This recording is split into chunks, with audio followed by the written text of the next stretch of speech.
സ്വന്തം ബെഞ്ചിലിരിക്കുന്നവർ അടി വാങ്ങുന്നത് കാണുമ്പോ സുനിത എഴുന്നേക്ക്, കൈയൊന്ന് കാണിക്കേ. അയ്യോ സാറേ, അവളെ അടിക്കില്ലേ, അവളൊരു പാവോ. കൈ വലിക്കല്ലേ. അയ്യോ സാറേ, അവളെ അടിക്കില്ലേ, അവൾക്ക് ഇന്നലെ പനിയായുണ്ട്, അവള് ഹോംവർക്ക് ചെയ്യാഞ്ഞ്, അവൾക്ക് ഒട്ടും വയ്യ, അടിക്കല്ലേ സാറേ. ആന്നോ? എന്നാ സുനിത അവിടെ ഇരി. ശരത്തെ എഴുന്നേക്കടാ, ഹോംവർക്ക് ചെയ്യാൻ പറഞ്ഞ ഹോംവർക്ക് എത്തില്ലേ, കൈ കിട്ടടാ. സാറേ, എന്നെ തൊട്ട എൻ്റെ പിള്ളേർ ചോദിക്കുവേ. അയ്യോ, അവൻ്റെ അഹങ്കാരം കണ്ടില്ലയോ സാറേ, അവൻ്റെ കൈപ്പത്തി നോക്കി കൊടുക്ക് സാറേ. അവൻ്റെ മുട്ടുകാലി തല്ലി ഒടിക്ക് സാറേ.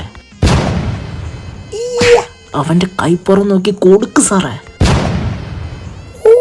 അവൻ്റെ ചെറുവിരൽ നോക്കി കൊടുക്ക് സാറേ.